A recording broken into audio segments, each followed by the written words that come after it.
میں ڈاکٹر کلپنا ہوں. میں میڈیکل فیلڈ سے متعلق کچھ سوال کرنا چاہتی ہوں. کیا اسلام میں فیملی پلاننگ کی اجازت ہے اور عام طور پر مسلمان کیوں MTP کو پریفر کرتے ہیں بجائے URTL کے, اور مسلمان عورتوں کو TL پر رضامند کرنا انتہائی مشکل ہوتا ہے؟ MTP پر مسلمان عام طور پر مان جاتے ہیں, ایسا کیوں ہے؟ ناظرین, ڈاکٹر کلپنا نے یہ سوال ڈاکٹر ذاکر نائک سے کیا تھا. اس نے اپنے سوال میں میڈیکل ٹرمینالوجیز کا استعمال کیا جو کہ ایک عام شخص نہیں جانتا کیا ہوتا ہے, تو اکثر لوگوں کو سوال سمجھ میں ہی نہیں آیا. مگر ڈاکٹر ذاکر نائک کے نام کے ساتھ ڈاکٹر ایسے ہی نہیں لکھا, وہ بھی میڈیکل فیلڈ میں رہ چکے ہیں. انہوں نے اس سوال کی سمجھ آ گئی, لیکن جب انہوں نے مجمع میں بیٹھے لوگوں کے چہروں کے تاثرات پڑھے تو کلپنا کا سوال دہرایا تاکہ وہاں بیٹھے لوگوں کو بھی اس کی سمجھ آ جائے. انہوں نے کہا کہ بہن ڈاکٹر کلپنا کا تعلق میڈیکل فیلڈ سے ہے, تو انہوں نے کچھ شارٹ فارمز کا استعمال کیا جو عام طور پر تو سر سے ہی گزر جاتے ہیں, مگر میں چونکہ ڈاکٹر ہوں جانتا ہوں کہ یہ کیا پوچھنا چاہتی ہیں.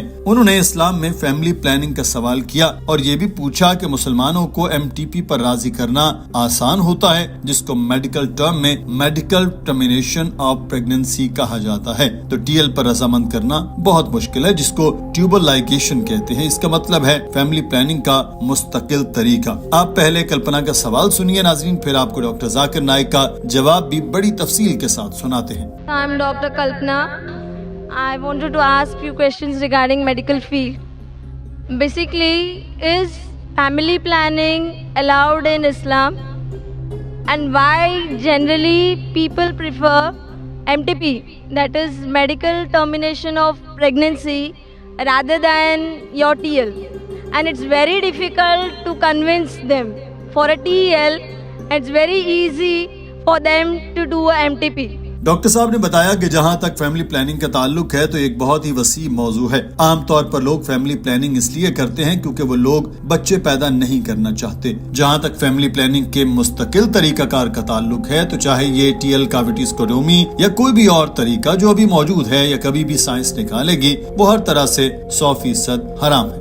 As far as family planning is concerned, it's a very big concept, planning the family. And mainly people plan the family and they want to prevent having children, etc. So what does Islam say about this? As far as family planning is concerned, all permanent methods, whether it be tubal ligation, TL what you mentioned, whether it be vasectomy, any permanent method of family planning in Islam is prohibited. Doctor Zakir Naik کا بتانا تھا کہ کوئی بھی MTP یعنی medical termination of pregnancy یا عام الفاظ میں اس کو ابارشن کہتے ہیں, یا بھارت میں اس کو بچہ گرانے جیسے الفاظ سے جانا جاتا ہے. یہ کسی بھی طریقے سے ہو, اس کو کوئی بھی نام ہو, یہ بھی 100% حرام ہے. اس سے جہاں تک ہو سکے بچنا چاہیے, کیونکہ ایسا کر کے آپ ایک جان کو قتل کر رہے ہیں. صرف ایک صورت میں اس کی اجازت دی جا سکتی ہے, اور وہ یہ ہے کہ ماں کی صحت کو پیٹ میں پلنے والے بچے سے کوئی خطرہ ہو. اگر ماں کی زندگی خطرے میں ہے, مثال کے طور پر ماں کے اس بچے کی پیدائش سے پہلے بھی کئی بچے ہیں اور کئی مرتبہ اس کے ہاں سرجری کے ذریعے بچوں کی پیدائش ہوئی ہے, یعنی 4 سے 5 مرتبہ اس کا سیزیرین انسیکشن ہو چکا ہے. اگر ایک اور ہوا تو ماں کی جان کو خطرہ ہو سکتا ہے, یا پھر وہ دل کے عارضے میں مبتلا ہو سکتی ہے. میڈیکل کی فیلڈ میں ماں کو خطرے سے بچانے کے لیے ہر طرح کے امکانات دیکھے جاتے ہیں. یہ بھی ہو سکتا ہے کہ ڈاکٹر یہ تجویز دیں کہ ماں ایک اور حمل کی کیفیت سے گزر نہیں سکتی. اگر ایسا ہوا تو اس کی زندگی کو خطرہ ہو سکتا ہے, یہ کسی مستقل عارضے میں مبتلا ہو سکتی ہے, تو ایسی صورت میں حمل گرایا جا سکتا ہے. اس صورت میں اسلامی شریعت کہتی ہے کہ بڑے نقصان سے بہتر ہے چھوٹا نقصان برداشت کر لیا جائے. ماں کی زندگی اس جان سے زیادہ قیمتی ہے جس نے ابھی اس دنیا میں آنا ہے. اس صورتحال میں یہ طریقہ آخری حل کے طور پر استعمال ہو سکتا ہے. Any MTP, medical termination of pregnancy, it is prohibited because you're killing a life, unless it is a danger for the life of the mother. If the mother's life is in danger, that maybe she has multiple cesarean sections, and if the doctors say that she has had 4 or 5 cesarean sections, one more cesarean section means detrimental to her life, or she has some heart problem and she cannot take the strain of undergoing one more pregnancy. So in this case, the Islamic Sharia says, let a small loss take place to prevent a big loss. the life of the mother is more important than the life that is going to come in this world. Doctor Zakir Naik ने doctor कल्पना से कहा कि आप मुसलमान खवातीन को इन तरीका car के इस्तेमाल पर मजबूर न करें, क्योंकि आप दीन इस्लाम को नहीं जानती और जिनको आपसे तजवीज करती हैं हो सकता है वो मुसलमान तो हों मगर इस्लाम से अच्छी तरह वाकिफ न हो और वो इस मसले को न समझते हुए आपकी बात पर राजी हो जाएं। इसका गुनाह उन पर तो होगा ही, साथ ही आप पर भी होगा। कोई भी मुस्तकिल तरीका जिससे आइंदा कभी भी अमल न ठहरे यह हराम है, और ये इसलिए हराम है कि हमें दीन इस्लाम ने ऐसा हुक्म दिया। सूरह इनाम की आयत नंबर 151 में वाज़ेह तौर पर लिखा है कि तंगदस्ती के सबब अपनी औलाद को कत्ल न करो, हम तुम्हें और उन्हें रिस्क देंगे। यही पैगाम अल्लाह ताला ने सूरह इसरा में दोबारा दिया, जिसका तर्जुमा है और अपनी औलाद को तंगदस्ती के डर से कत्ल न करो, हम उन्हें भी रिस्क देते हैं और तुम्हें भी, बेशक उनका कत्ल करना बड़ा गुनाह है। इन आयात की बिना पर हम इस नतीजे पर पहुंचते हैं कि अबॉर्शन करना बिल्कुल हराम है, और जहां तक आर्जी तौर पर हमल रोकने का तरीका है, इन पर उलमा की सोच का इख्तलाफ है। सबसे आम जो तरीका है इसको कॉपर्टी कहा जाता है। जब मैं मेडिकल साइंस पढ़ रहा था तो इसके मुताबिक कॉपर्टी तांबे का बना होता है। इसकी शक्ल एक टी जैसी होती है। इसको बच्चादानी के अंदर रख दिया जाता है, जिसकी वजह से नुत्फा ओम में दाखिल नहीं हो पाता। ये बहुत ही इब्तदाई मरहले का अबॉर्शन कहा जा सकता है। जो लोग इस्लामी तालीमात से अच्छे से वाकिफ हैं उनको पता है कि कॉपर्टी भी मनाशुदा चीज है। जहाँ तक कॉन्डम का ताल्लुक है तो इस पर राय मुख्तलिफ है। But the copper T prevents the zygote from clinging on the uterine wall, on the wall of the womb of the mother. So it is nothing but a very early abortion. So Islamically, those people who know about the medical science, even copper T is prohibited.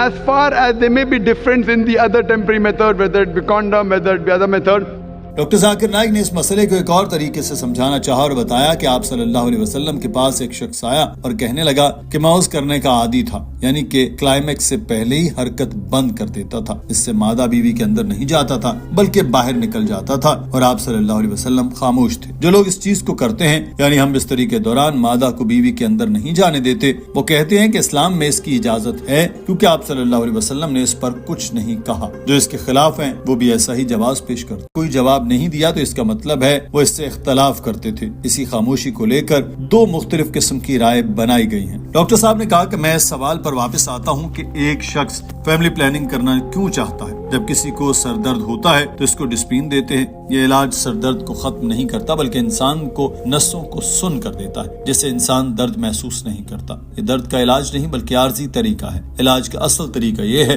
कि दर्द फैलाने वाले जरासीम को ही मार दिया जाए। तो पहले तो ये जानते हैं कि कोई फैमिली प्लानिंग करता ही क्यों है। जो भी वजह आप इन दो कैटेगरीज में तकसीम कर सकते हैं। पहला, गुर्बत। इंसान सोचता है कि मैं गरीब हूँ और मेरे पहले से कई बच्चे हैं, हम पहले ही 2 वक्त की रोटी पूरी करते हैं, अगर ये बच्चा अभी आ गया तो खर्चे और बढ़ जाएंगे, तो वो अबॉर्शन कराता है। दूसरा तबका अमीरों का है, जो सोचते हैं कि मुझे रुपए पैसे का तो कोई मसला नहीं, मगर मैं अपने बच्चे पर पूरी तवज्जो देना चाहता हूँ, इस पर फोकस करना चाहूंगा, तो इसको डॉक्टर या इंजीनियर बनाऊंगा। जहाँ तक पहले केस का ताल्लुक है तो इस्लाम इस मसले का हल देता है, जो ज़कात है। हर अमीर शख्स पर ज़कात फर्ज है। जिसके पास भी 85 ग्राम से ज्यादा सोना है उसको जायद सोने पर ज़कात देना होती है। अगर दुनिया में मौजूद हर अमीर शख्स ज़कात दे तो दुनिया में कोई भूखा न मरे। अगर गुर्बत अबॉर्शन की वजह है तो इस्लाम का हल मौजूद है। जो ज़कात ले रहा है वो किसी का एहसान नहीं ले रहा, और जो ज़कात दे रहा है वो कोई एहसान नहीं कर रहा। अल्लाह ताला ने उसको दौलत दी है तो उसकी जिम्मेदारी है कि वो ज़कात दे। if every rich human being gives zakat, poverty will be eradicated from this world. There will not be a single human being who will die of hunger. So if your problem is poverty, Islam has the solution. And the person who takes zakat, he is not being degraded. And the person who is wealthy and giving zakat, he is not doing a favor on the poor man. Because God gave him wealth, it is his duty. He is not doing a favor on the poor people. Doctor Zakir Naik ने बताया कि मैंने पहले 2 आयात के हवाले दिए, दोनों एक ही जैसी थी, जो ये पैगाम देती हैं कि औलाद को न मारो भूख के डर से, मगर इसमें कुछ फर्क है। पहली आयत कहती है कि अपने बच्चों को तंगदस्ती के खौफ से कत्ल न करो, हम तुम्हें और उन्हें रिज्क देंगे। और दूसरी आयत कहती है अपनी औलाद को तंगदस्ती के डर से कत्ल न करो, हम उन्हें भी रिज्क देते हैं और तुम्हें भी, बेशक उनका कत्ल करना बड़ा गुनाह है। पहली आयत में कहा गया कि हम तुम्हें और तुम्हारे बच्चों को रिस्क देते हैं, दूसरी में कहा गया कि तुम्हारे बच्चों को भी और तुम्हें भी। इसमें हिकमत है। मुफस्सिरीन कहते हैं कि पहली आयत सूरह इनाम वाली गरीबों की तरफ इशारा है, दूसरी आयत जो सूरह असरा की है वो उमरा की तरफ इशारा है। है। डॉक्टर जाकिर नाइक का कहना था कि मैं अपने माँ बाप की 5वीं औलाद हूँ। अगर मेरे वालिदैन ने फैमिली प्लानिंग की होती तो मैं यहाँ न होता। क्या आप समझते हैं कि मेरी पैदाइश ऐसी फजूल में है? दुनिया में 2 प्रोफेशन बड़े नाम, इनाम और काम वाले हैं। पहला तबलीगी होना और दूसरा डॉक्टर होना। अल्लाह ताला के फजल से मैं पहले डॉक्टर बना और फिर तबलीग शुरू कर दी। अगर आप टॉप 10 शख्सियात की फहरिस्त उठाएं तो शोबा कोई भी हो, आप देखेंगे कि वो सब के सब पहले या दूसरे नहीं बल्कि तीसरे, चौथे, 5वें, 6ठे नंबर पर पैदा हुए।